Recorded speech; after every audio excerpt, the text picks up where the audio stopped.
Where do you want to go for summer vacation? Italy. Italy?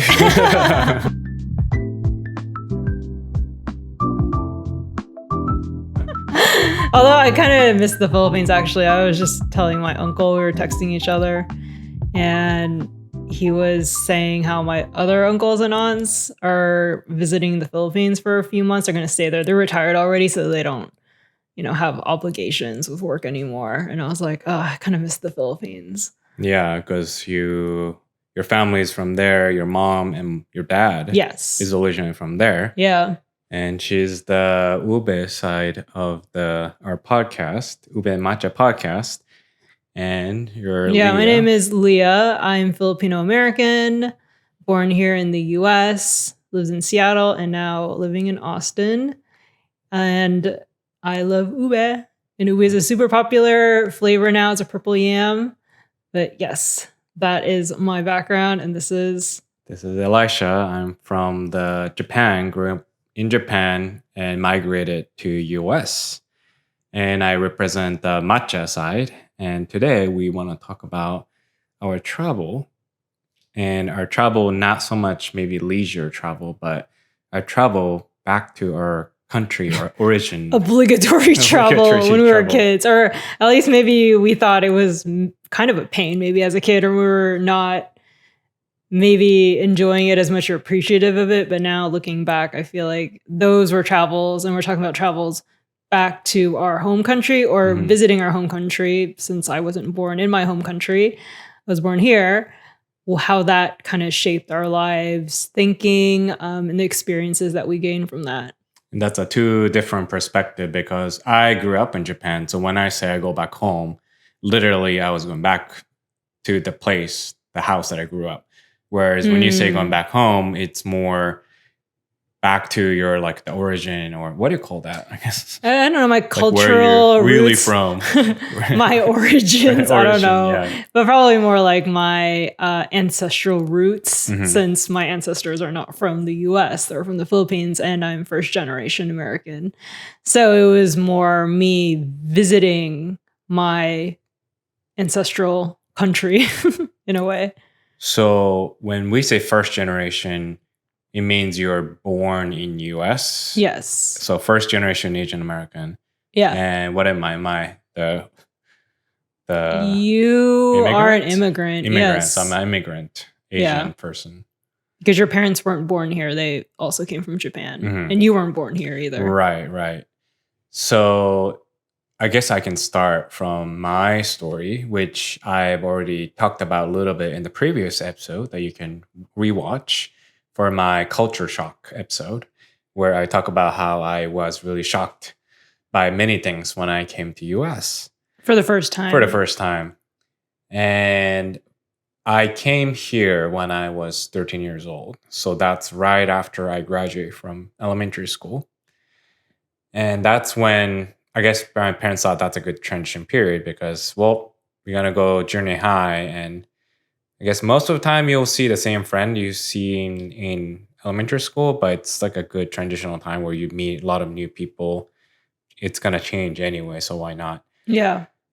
But ever since I migrated here, I think almost every 2 years, I had an opportunity to travel back to Japan. When would you go back to Japan? Summer, because that's when we for summer break, would return to Japan. So your parents would buy you a plane ticket and you would go back, because how old were you? You were still a kid, right? Yeah, I was still a kid. I think sometimes my parents would accompany me, but most of the time it was just me traveling back. I think I remember when I was maybe 14 or 15, I would go back to Japan, and that was just by myself. You would get on the plane by yourself. Did you get those special badges as I think so. minor traveler? Yeah, I think I got some minor, I don't know if it was a badge or something, but the cabin attendant, or back in the time we call it stewardess.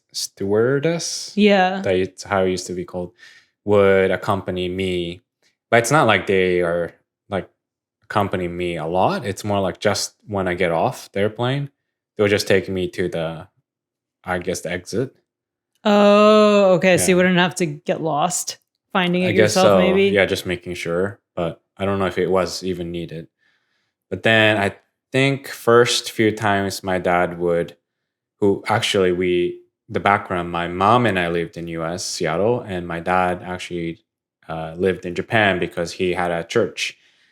And he's a pastor, so he can't just like migrate his congregation that he built. Couldn't just get on a plane and he can come see you. Not yeah. Well, he did several times. But I was saying that my dad would live in Japan, and I would just travel back and forth to see him. Yeah, once in 2 years or so. But between those times, my dad would fly over to Seattle.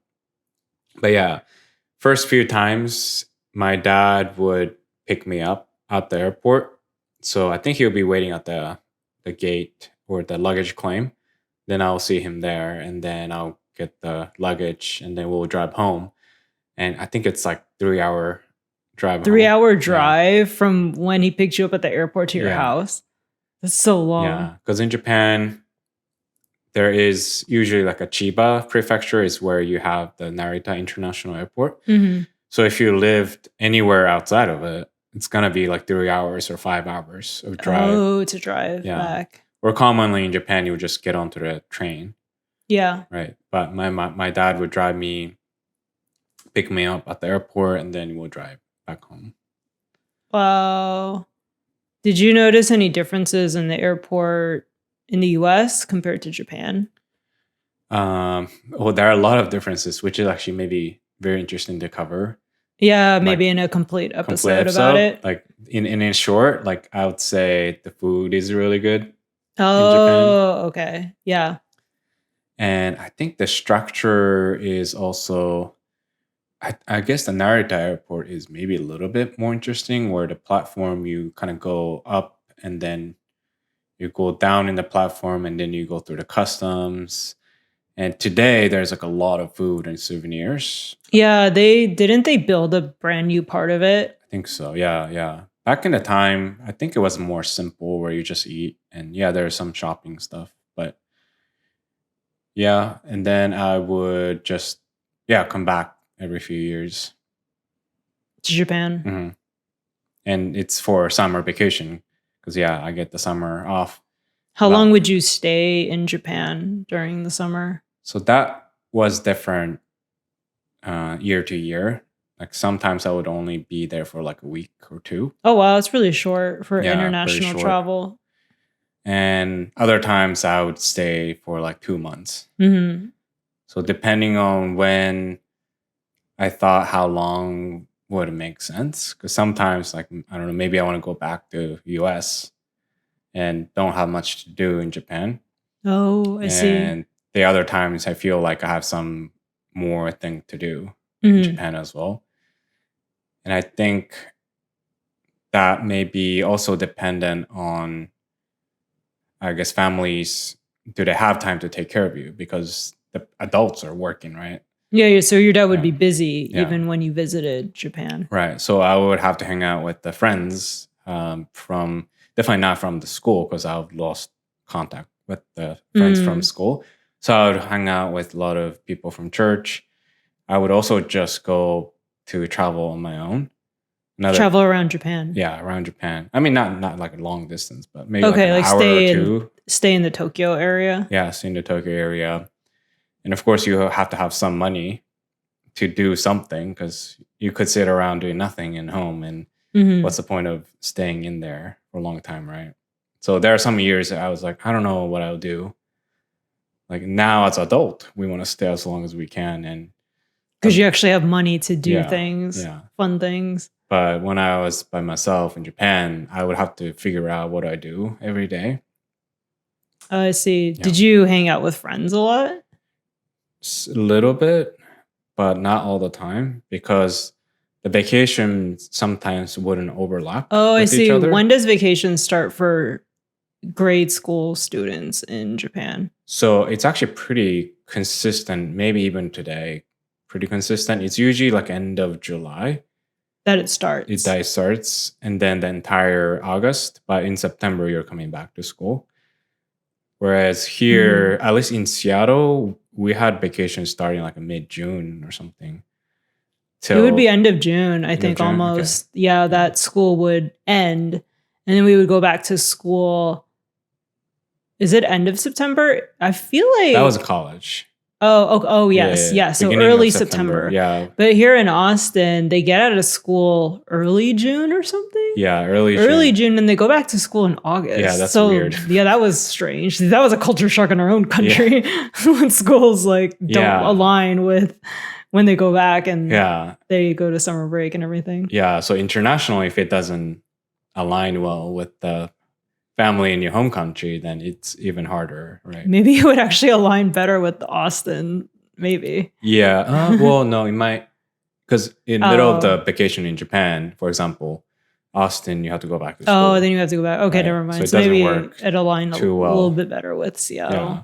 And my friends would have things to do. Like I was gonna say, don't they have summer activities? Yeah, they have summer homework, which I think is like another good cultural shock that maybe I didn't mention. But in Japan, you start school in April. So summer vacation is like right in the middle of the school year. So school encourages you to do homework and other activities, whereas US, school starts in September. So it doesn't make sense to give homework during the summer. I see. Because you would be graduating, right? Mm-hmm. Or your year ended. So what are you going to study for? Mm-hmm.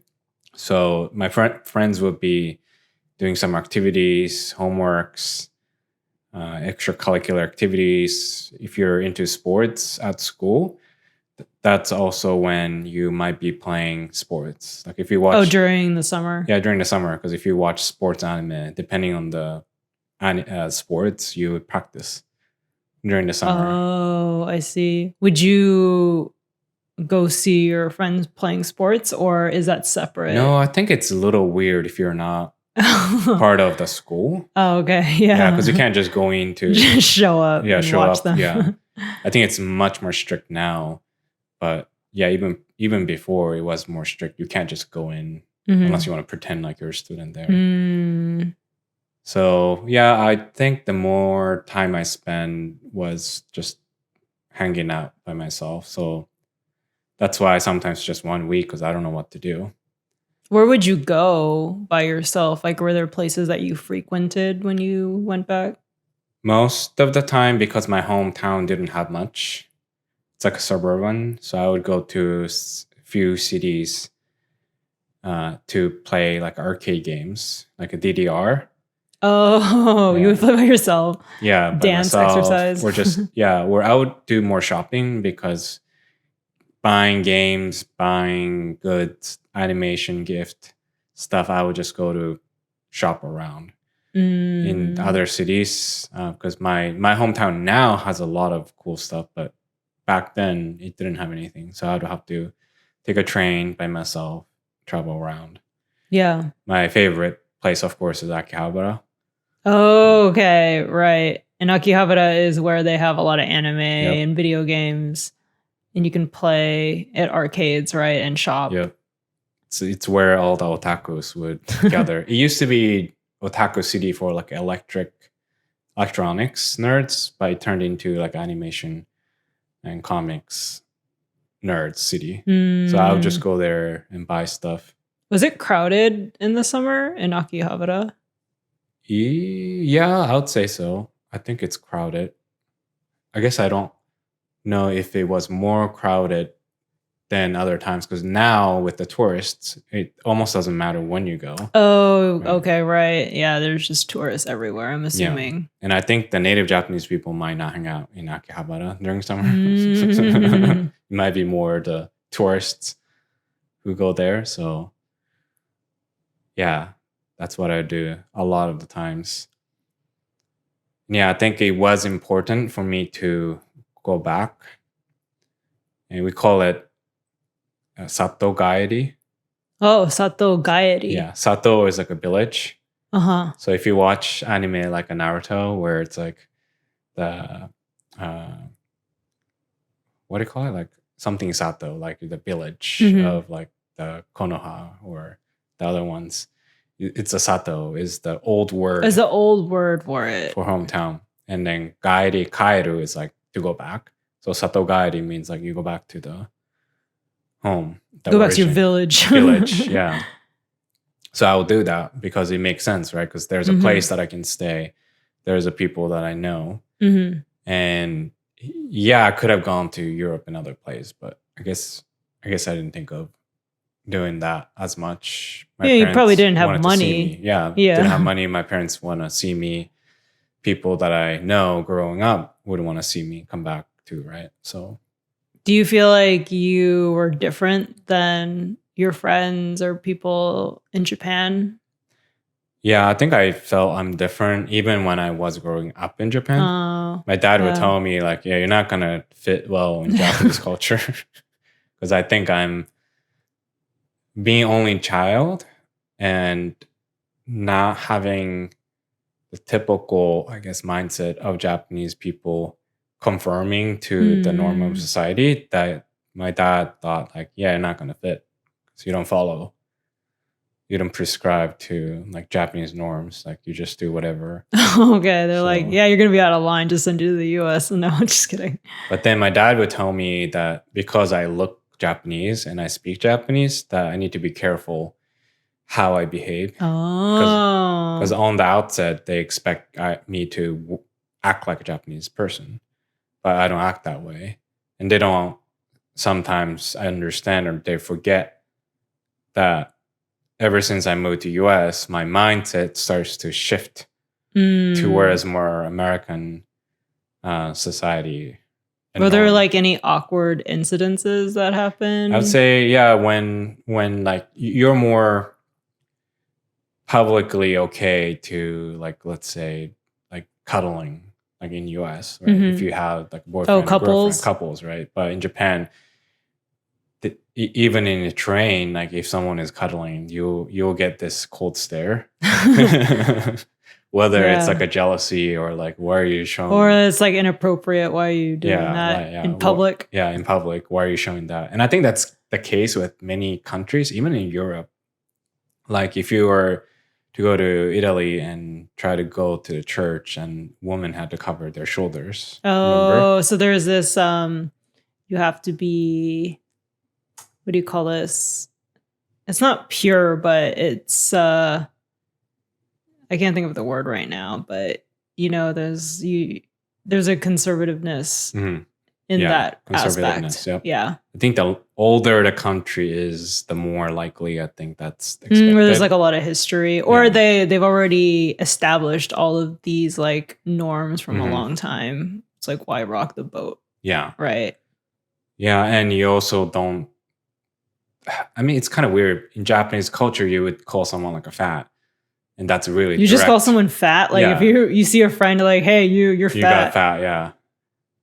That's more normal. Or in I guess in any Asian country, I think that's pretty normal. Yeah, you know, if you go to your uncle's aunt's house, they're like, oh, how are you? You got fat. Mm-hmm. But then other times, like when I'm direct, in my opinion, sometimes Japanese people get offended because you're not supposed to say it directly either.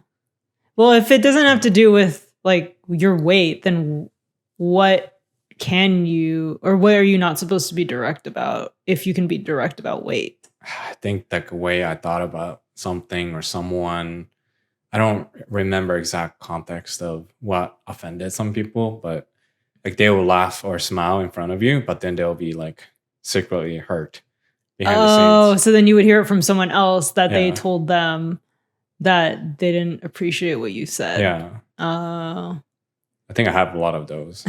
Like even in the US, like I'll touch my friend and then they're like, oh, he doesn't you like were to just be like touched. playing around with your friend. Yeah. You were talking about that in the previous episode, right? So I think I go back and forth in like stepping over the line sometimes in different cultures, because sometimes I would apply Americanness of being like what PDA, being open about like your relationship and gestures, but that would cross the line in Japan. But then other times, like I would cross the other line in US, right? Like it's okay to show your affection in front of other people, but you can't do that with your friends because your friend's gonna think it's weird. Whereas if it's your boyfriend, girlfriend, or your partner, then it's fine, right? So like, I don't think I had that cultural norm mindset of like, oh, that's weird, I shouldn't do that. Oh. So you felt kind of like out of place sometimes. Out of place, yeah. Yeah. I feel like that's what happens when you end up going back and forth between different countries, like one where your family is from, but maybe you're not originally from, or you left it. So things move on, but you don't know how things move on because you're not there. And I can't pretend like I'm a foreigner because I don't look like that. And they know that I grew up in Japan, so I can't pretend like I don't know some of the thing. Yeah, that can be kind of a tight space to be in.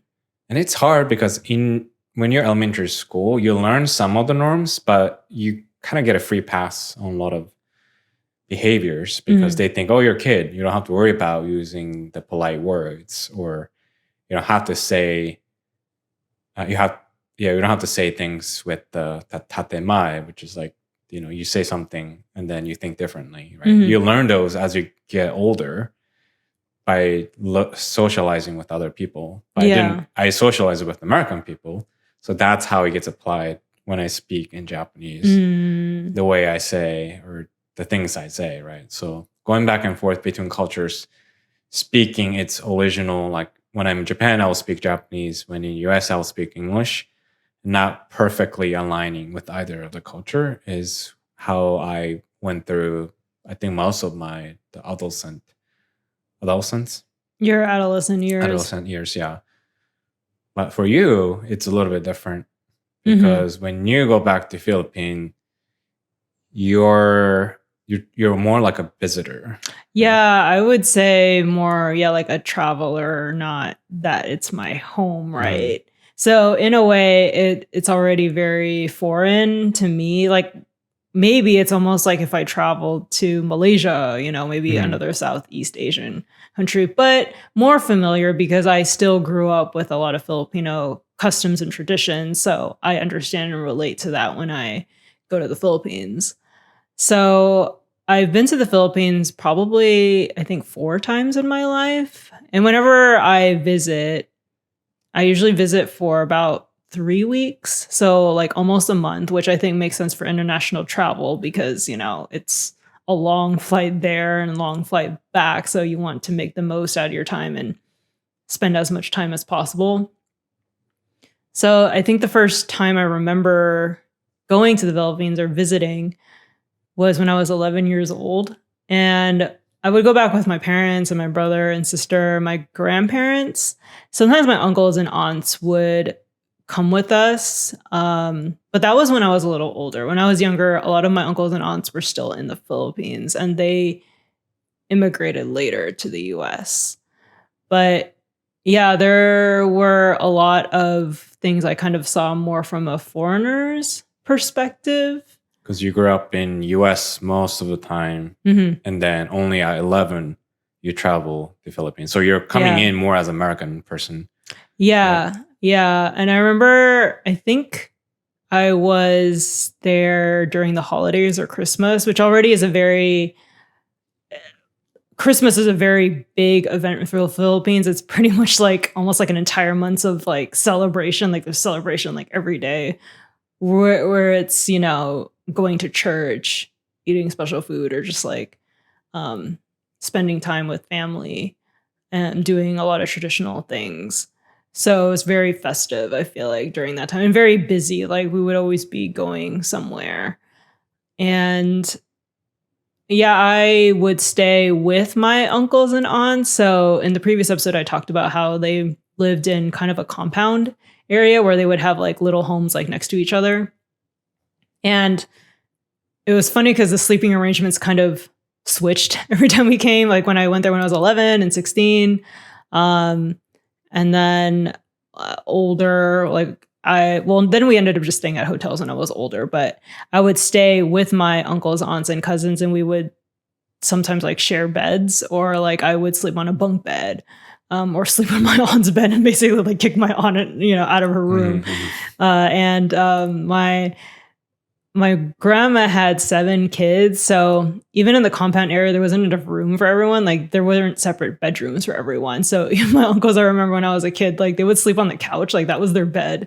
So they would sleep on the couch in the living room. So at night, like I would just see them like either pull out a bed, like they had a pull out bed, or they would literally sleep on the couch. They wouldn't have their room. Or maybe I took one of their rooms when I was staying there. How many people would stay in the same house? A lot.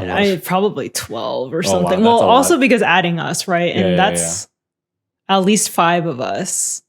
And then my grandma comes back and my grandpa comes back, right? So it's like 7. And then I already have if you add my cousins, then probably, I don't know, 10 or something. I don't know, maybe much more than 12. But a lot of people, when I went there, I remember as a kid, there was one main bathroom. We all had to share one bathroom. There's one bathroom. That was in the main house because it's a compound, right? And there's like 2 other homes, but I didn't use their bathrooms. They were like separate because also you had to like knock on their door, if you were going to use their bathroom. So there's like a main bathroom, but that was like shared with like how many people, right? Maybe more than 10 people. So that kind of got crazy. And we didn't have plumbing in the bathroom, I remember. So we had to take a bath there was like a big tub that had a lot of water in it, like clean water.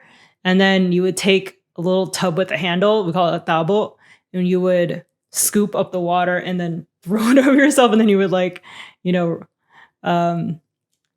put like soap on yourself, kind of like lather that up. And then every time you would wash take a bath? Yeah, when you take a bath every time, you would have to take the tabo and put water over yourself. Wait. That's for washing your body, or is it for just going to the toilet? Well, when you take a bath, yes, every time. Okay. But in the Philippines, this is going to be a separate episode because maybe like an episode about, I don't know if it's cleanliness, but hygiene is probably related because Filipinos have a very specific way of doing hygiene. Even Japanese people, right? They use bidets. But in the Philippines, after you go to the restroom, like let's say you do a number 2, a lot of Filipinos use a towel with water and they wash their butt with it. So it's almost like a manual bidet. So they wash it. DIY. I mean, I think it's very clean. Free DIY. Yeah. And that's really important in the Philippines. I feel like I used to hear a lot of Filipinos talk about how in the US they would just like wipe their butt with like a paper, right? But it's like there's no water. So they're like, are they really cleaning their butthole? Well, do Filipinos still use the paper first and then?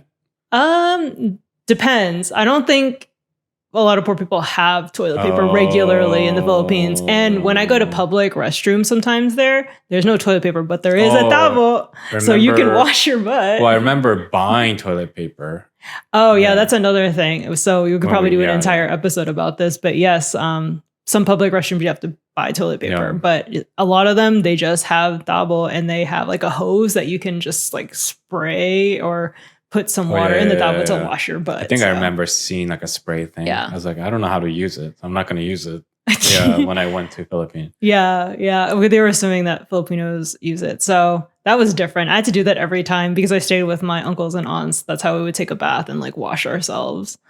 And then I just remember there was a ton of weird bugs in the bathroom because it's a tropical country, right? So there's a lot of like cockroaches and there's like, I don't know, random lizards running around while you're in the bathroom. You're like, okay, cool, I'll have company while I'm sitting here. That's a common thread of like Asian countries. Like even in Japan, I'll see a lot of cockroaches. I think especially during summer. Yeah. When I saw a lot of those. Yeah.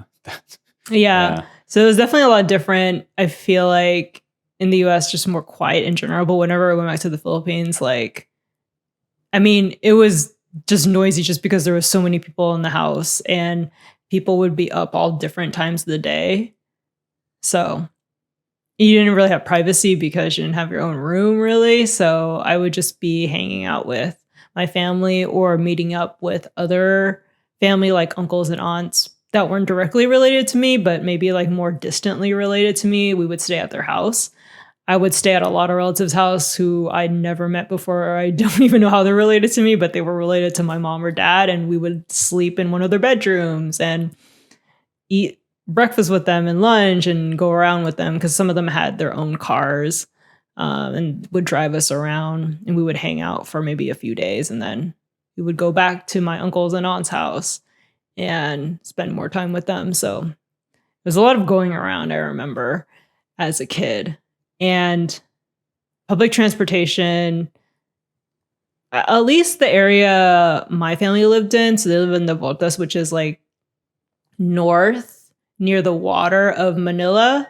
So it's part of the capital, like they call it like the greater area of Manila. There wasn't a lot of public transportation, I remember, where like you get on a train, but you could get like on a tricycle. So like there's this dude, usually it's a dude, pedaling like a motorbike. It could be manually pedaling it, or he's actually on a motorcycle, and he has attached like a little like enclosure with seats next to it. Sometimes it would be completely closed. Sometimes it would have it would just be open. You would sit there and he would like drive you, and then you just pay like, I don't know what it'd be, like 20 cents, like a very cheap form of transportation. You would just pay him to take you to specific places. And some of the roads were so narrow you couldn't take a car. So that's how we would get around a lot. I think I remember in Manila, there was like 10 lanes of like car, like trying to go not going anywhere. Not going anywhere. Because there's so much traffic. Yeah. Yeah. And I do remember the little car thing that we ride on. Yeah. To go some of the more countryside. I think that's probably more common, right? In the countryside to use a smaller one. Yeah. Yeah. It was funny. I remember I went on a field trip with one of my aunts. So she's a teacher. A lot of my uncles and aunts are actually teachers in the Philippines. They taught either college level or they taught like high school, and they would teach different subjects like math, English. The aunt that took me to the field trip, she was an English teacher. So she took me with her students. And so I got to explore with her, which was really fun. Me and my sister.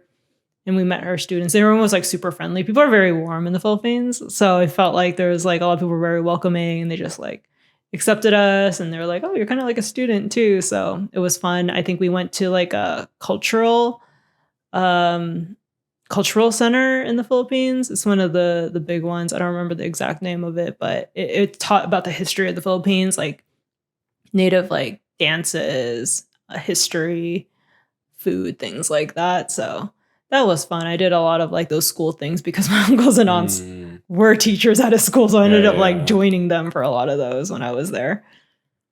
That's cool. And is it almost like cultural expectation to like reunite with your family? To go to the Philippines and spend time with family.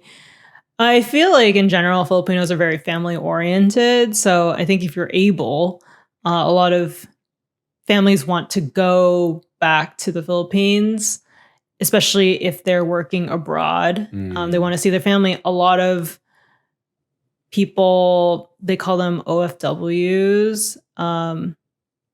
They are working abroad. Like they're working in the US and the UK, Saudi Arabia, and they're sending money back to their family. So they oftentimes leave their immediate family. Like it could be like the mom in the family or the dad leaving their children in the Philippines.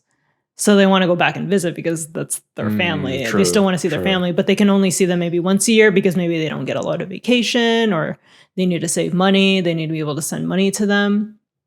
So when you are living or working abroad and you go back to the Philippines, they call that person like a balikbayan, like someone who like returns back to their country. So balik is return and bayan is like country, or like country area, kind of that meeting. So that's also what we call the balikbayan boxes, which we could do another episode about, where Filipinos like to send back boxes of like different foods from from other countries like the US that is either expensive or you can't find it in the Philippines. So they just send like literally a big box of like goodies. It's like a big care package to their families in the Philippines. Wait, who is sending it? US sending to Philippines? Yes. Well, if you're working, the person working abroad sends it back to their family in the Philippines. Interesting, because we have the opposite, where I would get stuff from Japan to US, because Japan has a good stuff, right? Not the US. Reverse balikbayan box. Yeah. Yeah, so I would get like a snack, Japanese snacks and food and the goods and stuff. Well, even when we would visit the Philippines when I was growing up, we would bring a balikbayan box actually with us to the airport. So my parents would pack it. My grandma or my mom would pack one. So we would bring it literally with us, not just send it separately, which we did too, but we would also literally bring one with us. That was almost like a expectation to bring it back, like as a souvenir to your family. And they would open it and get like super excited because they, there would be tons of spam or like chocolates that they don't have in the Philippines are really you don't expensive. Have a high quality one. Okay. Yeah. Or toys. A lot of my cousins got toys from my grandma. She would put them in the balikbayan box and they would get excited about that. So we would bring that with us too. Yeah. I guess we say that US has so much resources or stuff for every person that, I guess we have excess of products lying around, but they're not good. So for me, it was importing from Japan because I want the good stuff. Yeah, you miss that going back to Japan. Yeah. Yeah, because I would go buy a souvenir for myself whenever I go back, or we do that all the time. We would spend like hundreds of dollars just like buying exclusive good stuff that we can't buy. Now you can buy stuff on like Amazon Global, and I wish that, in Japan. Yeah, that stuff existed. Because I can now buy from Japan, shipped over to US. Or that these days, even Amazon.com have Japanese product. Like we like to use the Biore, the hair shampoo and conditioners that we can just buy it. Because now they will sell it for American market officially. Right. Yeah. I feel like I was able to experience a very different part of life to going to the Philippines growing up. I feel like when I visited this area called Divisoria, for example, it's basically like this huge like flea market, very, very cheap items. Like, and they sell them like in this like mega market that has like several floors. And you can get like pretty much anything there. There's probably a lot of like knockoff stuff there. But I also saw a lot of very poor people there. So it's basically like where people there just like get everyday stuff. And I remember like my uncles and aunts would tell me to dress down because they're like, if you look like you dressed up, like if you wear like fancy watches or bracelets or nice clothes, they'll think that you have money. They'll assume you have money and they might rob you. They would always tell me to like dress down. So I remember like, oh, okay, like I need to kind of fit in, like, not stand out so I don't become a target, right? That's funny. Yeah.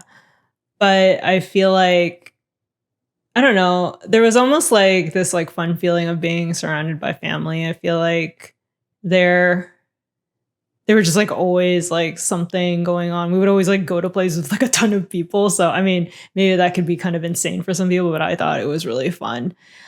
I also feel like there were some expectations that they had, or like some stereotypes that Filipinos had about Americans.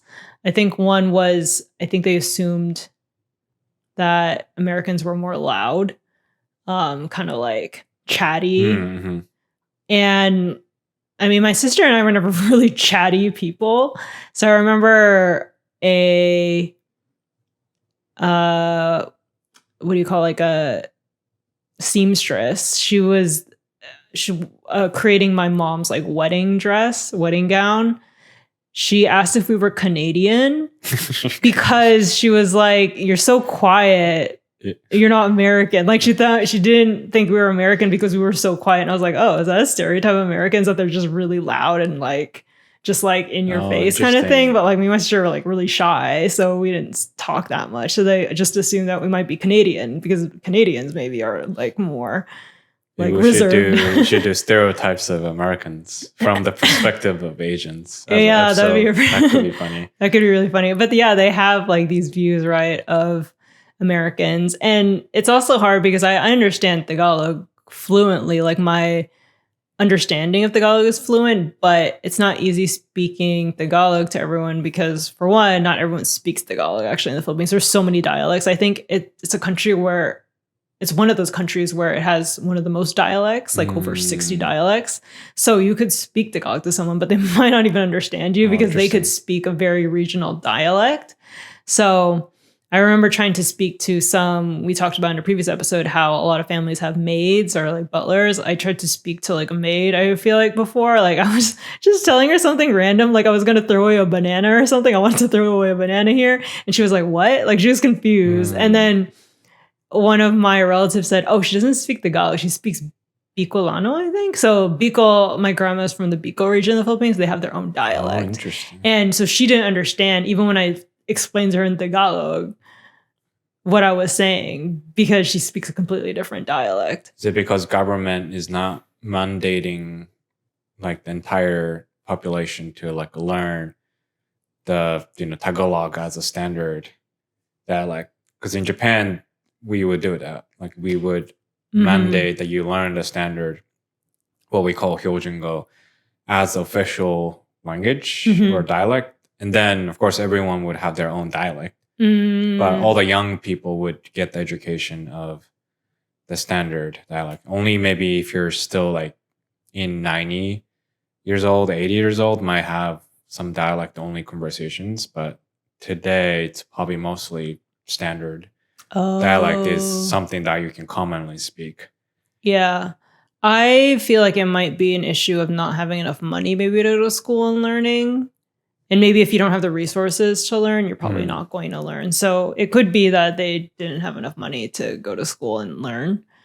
So yeah, that's the difficult thing. Communication can already be difficult when you go to a different country, right? And sometimes you don't speak their dialect. So that can be difficult.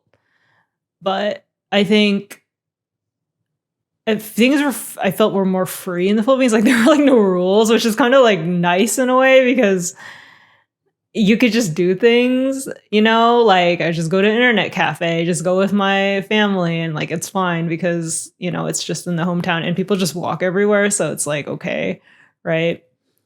And there wasn't this thing, it's like, oh, like your parents have to like take you everywhere. Like you could just like go places. And it was like places are closer to each other. So you can just go. And the mall was super fun because I also feel like fashion, like the clothes I thought they were cuter. Like when I was a kid, I don't know. Maybe, Seattle isn't like a huge fashion city, but they were very unique. And so I loved shopping and they're cheaper too. Like clothes were cheaper. So that was fun always going to the mall. And I feel like there was a lot of food. I feel like Filipino food is like so many times better in the Philippines. But like we would go to, we would buy like hopia, for example. It's like a mooncake. It's like a Filipino mooncake. And they had like a pandan flavor there. And I was like, I've never had pandan flavor mooncake. And it was like super good. We got it at one store in the mall. And it's like one of my favorite flavors, but it's one that I can't really find here. I think unless you find it frozen. I think I did find it frozen, but it's not the same. Yeah. Yeah, I think you'll get a lot of unique stuff in Asia. I think US is more about how to mass produce something for like high quantity and also different sizes. Because in US, like it goes from like extra small to like super extremely large sizes. Yeah. Whereas in Asia, you kind of have like maybe 3 sizes. Yeah. Mainly like small, medium, large. And then they'll produce different amounts, variations of like clothes and fashion. Yeah, I think in Japan, I've always felt like I need to dress up more, not dress down, because I would look like someone who maybe doesn't have money to wear something coming from US, just wearing the casual, just the jeans and t-shirt or something, right? Especially coming from Seattle, the fashion is really simplistic. Yeah.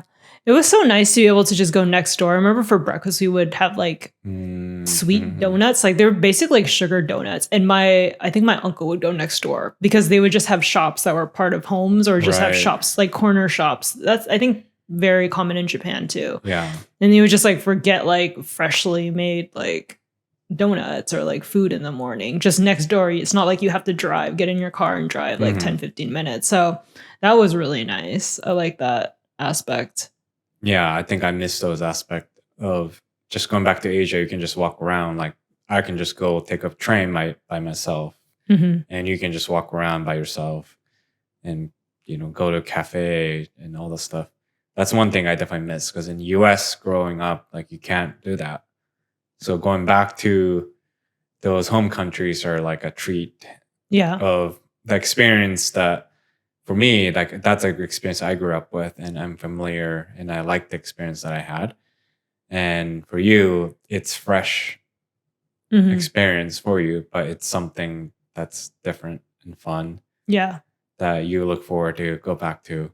Except Philippines, I think you have to know where you're going and have it's better if you go with family or people that are local that can take you places, because some parts can also be very dangerous depending on where you go. So, which is the case in a lot of like, you know, other Asian countries as well. So it's who you know. Yeah. I think Japan might be the one exception in a lot of Asian country where like you'll be fine most of the time.